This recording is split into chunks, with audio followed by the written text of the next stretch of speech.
Hi and welcome to the third half. I'm Scott Hamilton and today I'm joined by Ismail Amla, a technologist and leader who's spent 3 decades working at the sharp end of change. We talk about leadership, learning from failure and why technology isn't the advantage it perhaps once was, along with how a BBC microcomputer, a dot-com crash and a move from Bolton to New York helped shape the way Ismail leads today. It's a thoughtful conversation with a few lighter moments along the way. This is the third half, and this is Ismail Amla. Ismail Amla, good afternoon. Welcome to the third half. It's 23rd of December. This might not go out on the 23rd of December. So am I just sitting between you and the festive break now? You are, yeah, you are, Scott. I hope I'm making you feeling appropriately guilty about that. I Thanks do. for having me. That's a really good start, isn't it? You know, I'll just make the interviewer feel guilty about me getting in the way of buying my last minute Christmas presents. Excited to be on this. I know you've had some very interesting people on, so always good to catch up with you, Scott. Good man. Thanks very much. So listen, what I tend to do at the start of these is I pass the mic over and just let people introduce themselves. And I say, just spend 30 seconds to a minute introducing themselves. And then some people take 2 minutes and some people I'm kind of going big T in the background. Yeah. So Ishmael, please introduce yourself for our audience and keep it as brief as you can. Yeah, thanks for that. So I'd like to think a technologist who did a computer science degree last century when, the cards is what you did to run computer programs. So I'm just sort of timing myself here. And it's the best thing that I did. My dad my dad, who's an immigrant from India, works in the cotton mills, for some reason bought me a BBC computer, which piqued my interest in computing. I did a degree and I've been very blessed because I've had an incredible career working all over the world with brilliant, brilliant people. 4 kids, 4 grandkids, and live in the northwest of England in a place called Bolton, which is the place to visit for those of you who haven't. Why are you laughing, Scott? I don't understand why you're laughing. I've been through Bolton. I like Bolton. I love it. Do you support Bolton Wanderers? Well, it's a sort of, it's a passing interest in Bolton. I support Man United, but I don't talk about that too much these days. Listen, we might come back to that for some fun facts at the end as to how that has shaped your leadership career. Oh yeah. But you are a member of many boards. Yeah. You're a man of much writing. You're a man that spans academia and industry. So Network Rail, UK Sport. Yeah.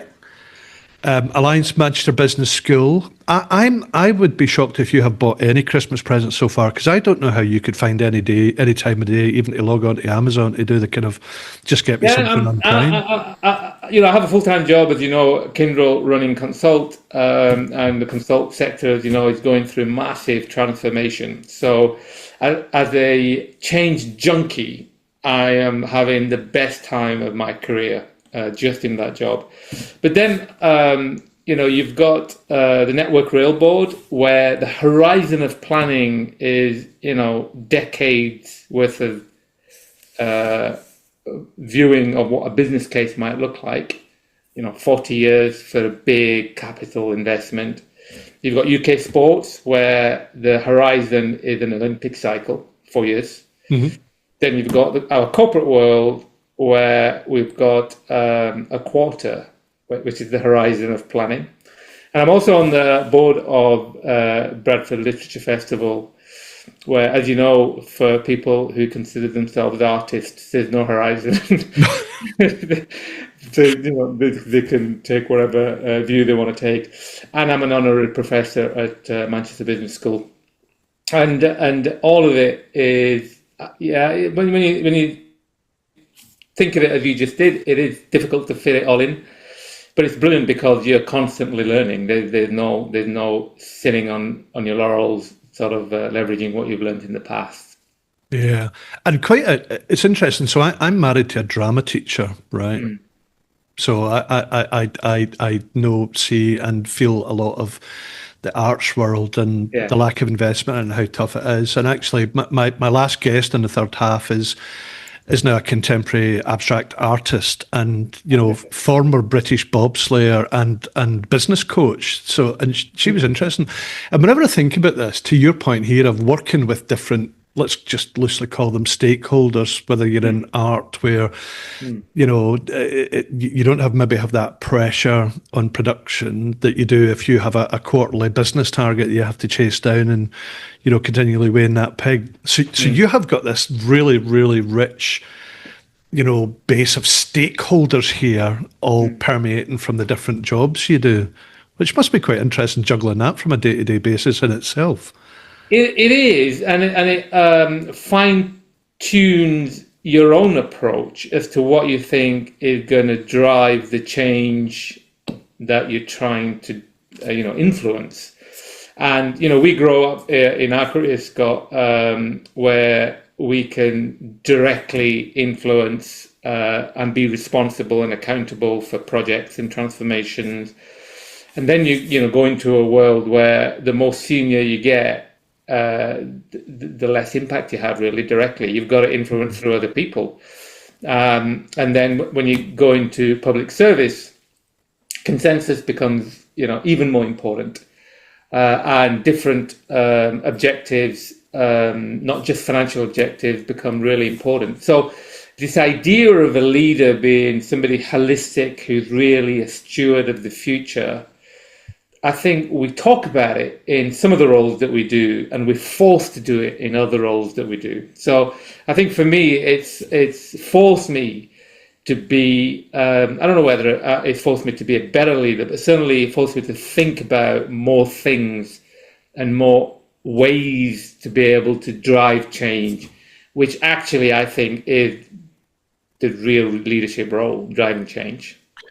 So I love that. And I hadn't really thought about it there, but just listening to you talking, so you can take sort of leadership and stakeholder styles from one kind of quite diverse industry. Let's just take ours, and how do I apply that back in technology, which is very much a very, very different set of stakeholders and ways of working. Yeah.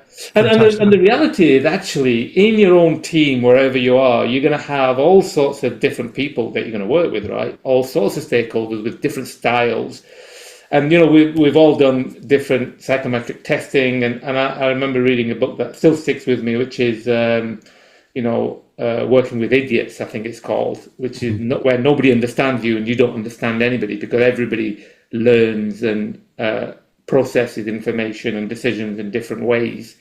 So as you sort of work and across different stakeholders, I think it helps you in every job, because you get more fine-tuned to looking at how people work, how they think, how they make decisions, and hopefully align with them better and communicate better. Interesting.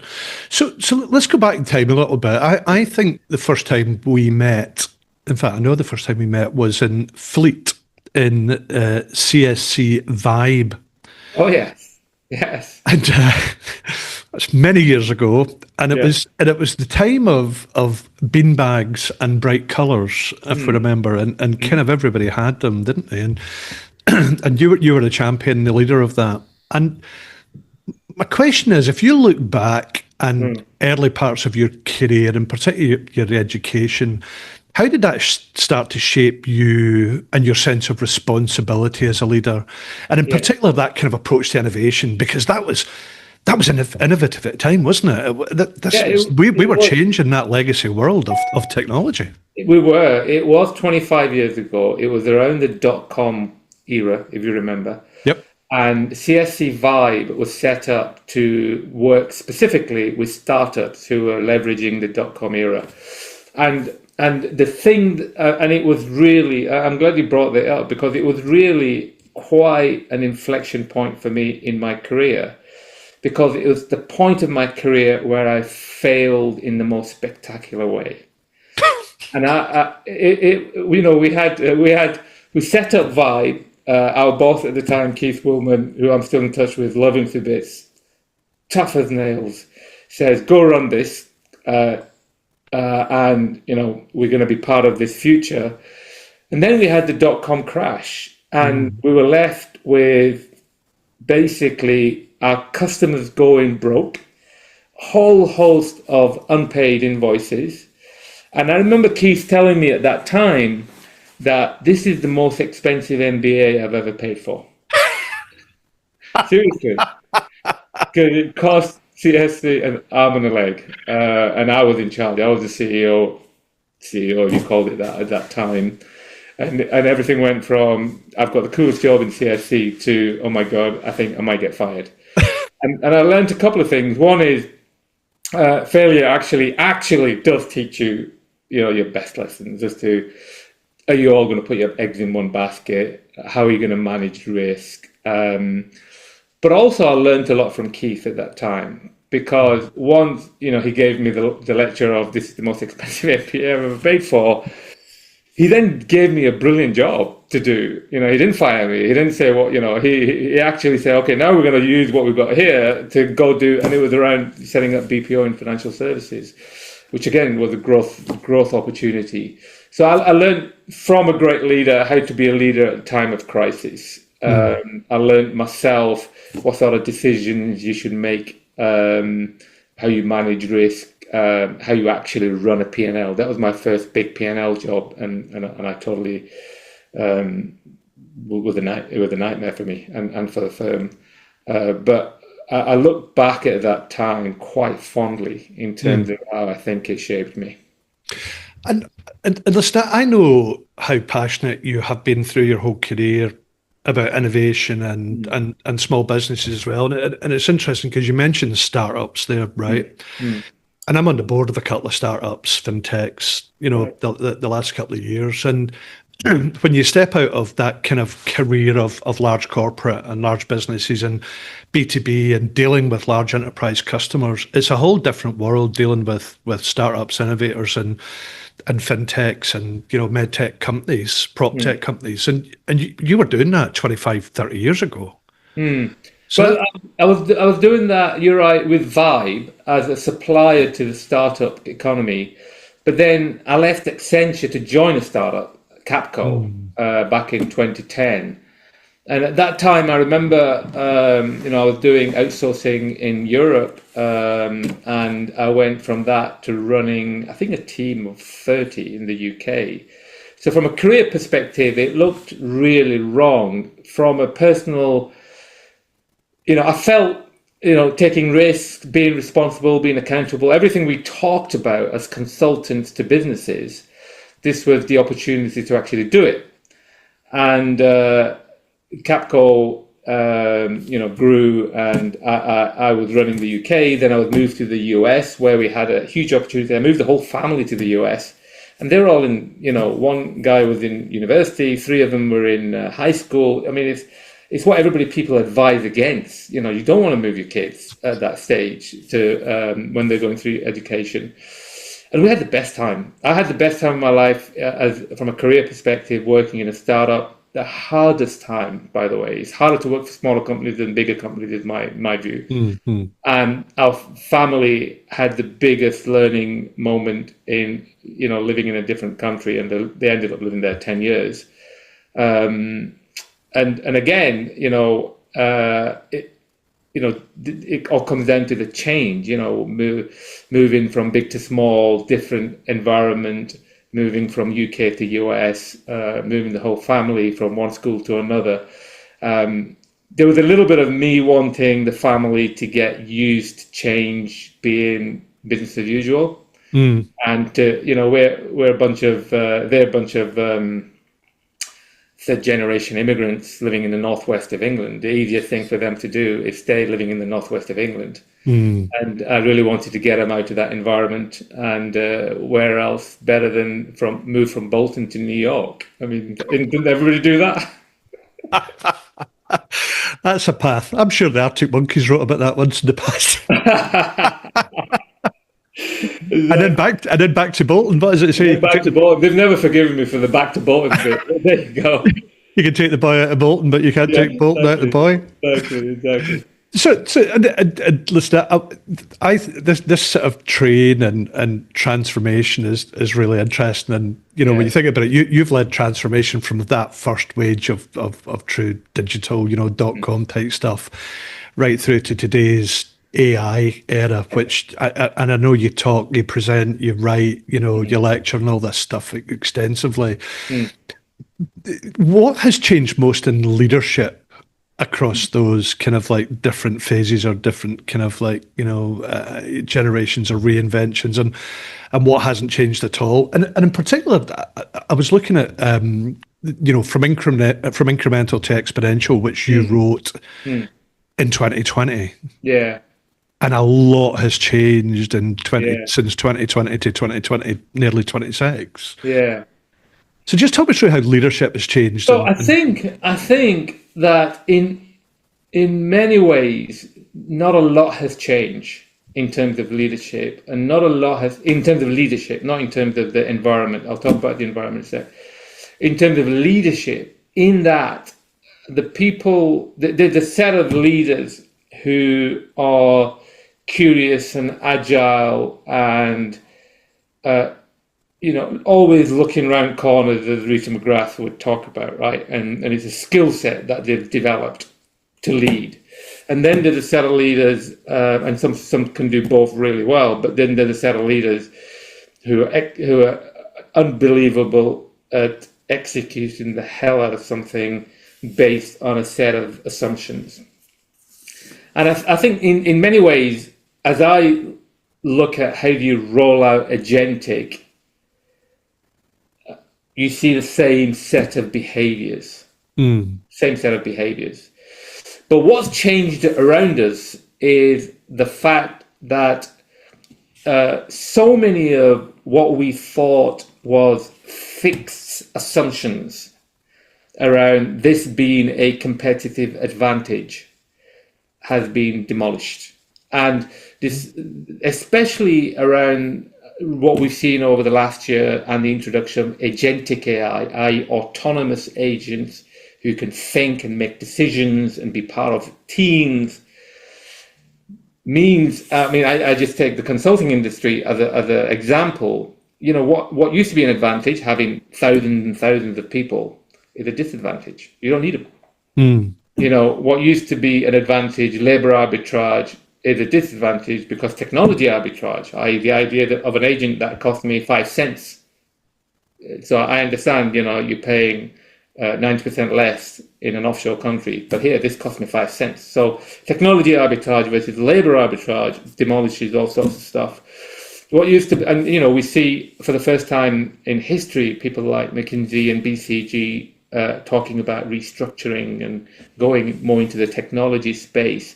So the whole value chain around strategy, is different.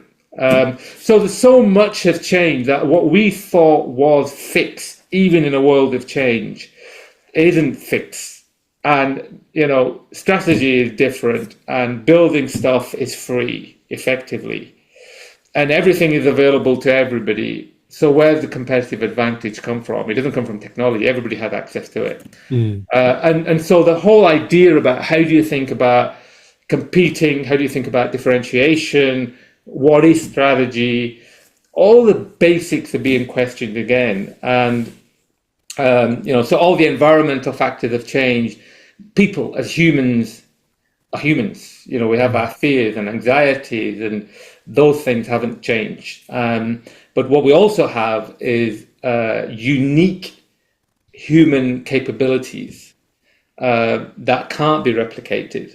And I think we are still finding our way, and our best leaders are finding the way of how that provides differentiation. And what I've seen, for example, is, everybody talks about technology and humans coming together. One great example is you can show technology as much as you want, but without the unique human capability of the art of storytelling, you don't land what you're going to do with that technology. And so I think, storytelling, being able to connect with people is where the real leadership, driving cultures, being able to lead and be part of human and machine teams is going to be where the leadership, needle is gonna go towards. So thanks for that. And if you go back to something you said earlier about being involved in the arts and storytelling and literature, again, I'm kind of, there's a kind of natural journey and evolution here of those skill sets coming to bear, which is wonderful. And and you've now done. So as you're talking here again, you're a very strong people person, right? You're very well very connected to your clients and your workforce and your businesses, but you have built big people organizations 3, 4, 5 times over the past 20 years. How does building that people organization, how has that changed this time round from what it was the last time you did it 3 years, 5 years, 7 years ago? Because the skill set to do the, how do we fuse that kind of cultural storytelling piece with this kind of like non-differentiated technology is way different from anything we talked about 10, 20 years ago. Yeah. So I think it's fascinating. The person who, and you know him, Patrick Gormley, who runs our data and AI business and is driving incredible change in Kyndryl, used to drive ambulances 25 years ago, right? So he's a paramedic. He's trained paramedic. And he ran the Northwest Ambulance Service, then joined CSC with us back in the day. And I think that gives him a experience set which allows him to really think about technology and data very differently than somebody who's trained as a data analyst. And so when we talk about today, when I think about today, I'm thinking diversity. And I mean diversity in its broadest sense, neurodiversity, gender, ethnicity, because everybody has access to everything. What's going to make the difference is the people who use this. And what's going to make the difference on top of that is if I can get enough diversity into a team, age, generational, and all the rest of it, that's where I think the magic is going to happen. So this time around, two things that I did, I think were different. One is I didn't go through the phase of, let me look at the existing people and think about, where there's gap to bring in external people. As I came in, I brought a team with me. And I didn't know what role they were going to do, and they didn't know what role they were going to do. And we had a level of trust to say, we're going to do something really interesting together. And we're going to do it in a non-threatening way, and we're going to get into the organization here because there's a culture that's done incredible things over many decades.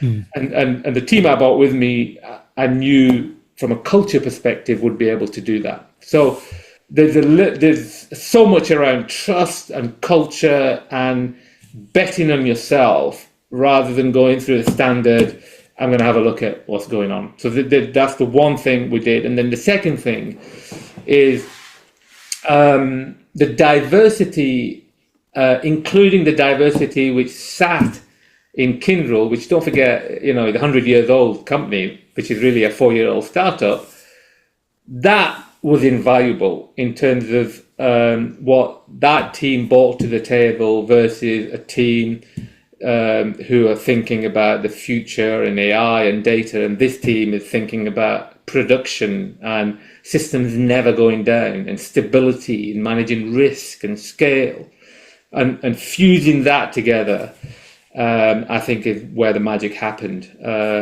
And as you say, a lot of things are the same, but I think as you get more experience, you bet on yourself to take risks and take away a lot of the process stuff that you would have done. So technology no longer is a differentiator. It's the people, the diversity, the storytelling, and helping end clients exploit that technology in an exponential way, something that we've kind of never really experienced before in the industry. Yeah. And interesting, like when you used to say to Patrick, stop chasing ambulances, it was literally, you're not a paramedic anymore. Yeah, You're you doing a got tired different of me job there. saying that. Yeah. So listen, we're getting into some really interesting stuff here. And I want to probe a bit deeper, especially around the whole sustainability piece, right? Yeah. And you mentioned ESG there a little bit. Mm. You write a lot about sustainability and technical debt. Yeah. Yeah. Yeah. When did you really start seeing these as leadership and more than leadership, societal issues and not just technology ones? Yeah. So, I always say to my team that, and I feel like I've been saying it every 5 years, and now it's getting even more explicit. I always say that there's something happening here where technology is going to change the way that we live and work, and it's going to change the way that our families and our loved ones and our communities live and work. And the whole world, 8 billion people, or whatever the numbers are watching to see, I wonder what's going to happen. Some of them are afraid, some of them are really excited. And then there's a unique set of people who are going to influence what's going to happen. And we're part of that. People in the technology industry are part of that. In terms of the relationship between ESG, i.e. environment, social governance and technology, there's probably never been a more explicit relationship. If you think about right now, if you're helping a government build a native AI government, then, as we are doing actually in some parts of the world, then, having the citizen have the appropriate level of trust and fairness and equality around how they're treated is going to be influenced by how the technology is going to be used. The ethics, the transparency, the auditability. We've all heard horror stories about how recruitment happens autonomously, and depending on who's trained the technology engine depends on who gets recruited. And that's an example, actually, of how do ethics play into governance, governance plays into technology. And I think with the introduction of AI, especially AI that can make decisions, that can take actions, I think we really need to understand this relationship and then explicitly ensure that what we mean by ESG is implemented as we implement the technology. And interesting. And how do we, as we build new services, and this sort of paradigm around technical debt, which we've talked about before, and I remember you and I had an exchange on this about 6 months ago. I think you had been published in Forbes. You'd been writing in Forbes, one of your other many roles, and the whole technical debt, because we used to talk about it almost as a dirty word, didn't we? Even the term debt, it's like, oh God, you've got to get rid of that, sweep it under the table, get it off the balance sheet. But actually, we've started to talk now about technical debt more as a potential asset, and I'm fascinated by this and some of the work I do elsewhere about, the sweating of assets and the constant upgrading and evergreening that we've been championing for 20 or 30 years as an industry might not be the answer from an environmental perspective of either. It's that blending old and new.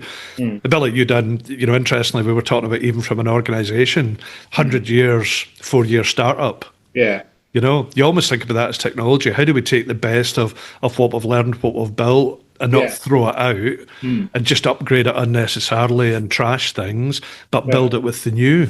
Yeah. So what's your thinking around that? Well, I think it's evolving and changing rapidly as a result of what you can do with that technology debt right now. So, we have a whole plethora of systems running without documentation, where without skills, where people have retired or not around at all. And now what we've got is the ability to take anything and represent it as code. So you can take old COBOL code and reverse engineer it. Now, this was, of course, something you and I were talking about 30 years ago. How do you reverse engineer old technology? But now you can. You can take old organizations charts, you can take old process charts and represent everything as code. And then you can actually do, of course, that allows you to understand what assets you have and where your differentiation comes from, but also then allows you to do auditability around how the organization actually works. So for the first time, you can, because if you get, we're working in one department right now. You get the policy. It's 150 pages. Now, nobody joining that department is going to read and execute on a 150-page policy book. And what they're going to work on is what's known as best practice, what people are working on. But for the first time, what you could do now is you can represent everything as code and then do the audit gap between how did the organization actually work versus how we've designed it to work. And so we're now being able to do all sorts of things that we couldn't do 6 months ago, actually, because we didn't have the agentic agents going around looking for how do I take this COBOL code and all the APIs associated with it and all the databases associated and all the system consoles associated with it, all the processes associated with it, all the how do I take everything that represents this COBOL program and be represented in a way that I can see it graphically, so I can see, wow, this is how it's supposed to work. And then audit it against how my organization actually works, which for regulatory environments, Scott, as you can imagine, it opens up all sorts of opportunities. No, huge. So, and I think we're in a place where we can mine our assets that we've built up since the 1950s that we've never been able to do. And I think the organizations and the individuals that take the time to understand what they have will benefit in terms of being able to see what they have, as you say, in terms of these assets. And so fascinating, and I think like never before. I think we've probably talked about this in the past, but we've never had the opportunity to do it like we have just now. No. And how has your role as a leader changed, and the role of your peers, because there's a much wider impact that you have as a leader now beyond your organization, frankly, even beyond your clients out into society, and I'm thinking public good, and so there's a much broader responsibility agenda for that you're part of now. Yeah. I think it's on many different layers, as you say, Scott. I mean, the idea that the technology projects we're involved with is going to be for good for all is something that people will carry around with them. And I think, for me, as you think about, every company has their values and their missions, but now you really need to be able to say that the purpose of the company is aligned with the work that we're doing with this client and the way they're using the technology. So I think that becomes really important. I think as a leader, to give access to the opportunities to everybody becomes really important, and not just the tech bros, if you like. This is an opportunity that where all parts of the community, society, world need to be taken along so that they can take advantage of that. I think from a client perspective, it's really interesting. You used to go to a client and the client said, well, show me where you've done it before. Give me 3 examples. And now the client says, we know nobody's done it before. So the question is, do I trust that you're the person who will work with me rather than pretend that you've done it before? It's real trust-based relationships now. So it's not selling as you and I know it from a consulting perspective. And then I think from a leadership perspective, there is this, what I think you've got to land is not you need to do three training programs and get certified in A, B, and C. That's necessary, but not enough. And from a leadership perspective, it's about creating a culture of trying and testing and being curious and failing. Everything we've talked about as to what creates a great innovation environment is a business as usual environment today. That is it. It's not a team over there who are trying stuff. Everybody's trying stuff. Copilot is going to 20,000 people, and some people will try it, but we want everybody to try it and see how it changes how they work. And so I think it's, if innovation becomes business as usual, it's sort of where we're at. Yeah. And you said something there about the weight on your shoulders. And do you know what? As you said that, I know, because we've known each other for a little, I know that you genuinely feel that. And without leading the witness, do you feel that's a burden, or does it actually make you sit up straight with that weight on your shoulders and, do you know what? I'm doing good. Yeah, no, I think it's a privilege, right? I think it's a huge privilege that I do something that is going to make a difference. And I have the platform to be able to include as many people as I can, and to try and ensure that what we are rolling out is totally aligned with the values that we've declared, either as Kyndryl or as Network Rail or as UK Sports. And that's my responsibility, is to call out where that isn't declared, where we are breaching what we said we were going to do. And I think it's a huge privilege to be in that position, to be able to do that.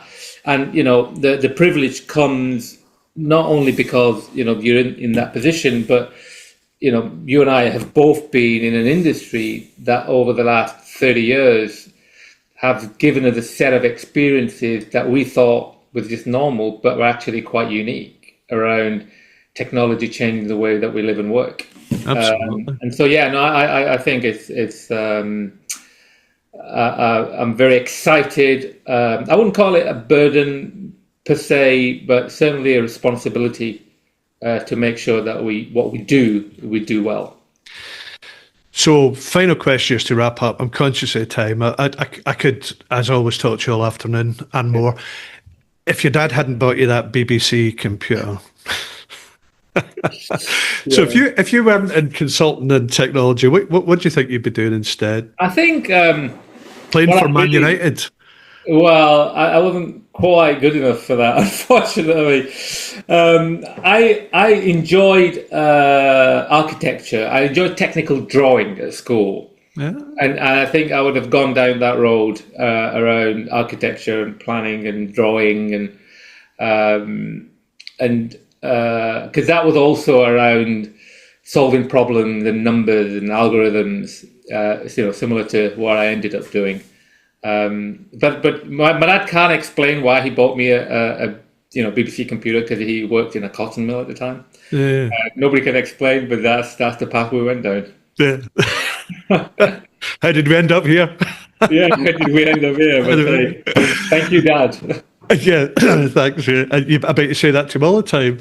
Yeah. Anyway, listen, Ismail, I know how busy you are, and as I said, it's right up to Christmas break here. I love what you do. I've as I say, keep saying this, we've known each other a long time. You're building new businesses. You're making a real difference. You're writing your diverse portfolio of work is super interesting. I just love how all that kind of crosses over and plays into different parts of what you want to do. So thank you ever so much for joining us on the third half. I wish you and the family a fantastic break. I hope you get some quality downtime and recharge your batteries for next year and whatever that holds.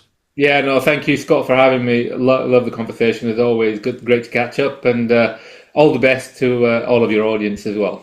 Thank you very much. See you on the other side.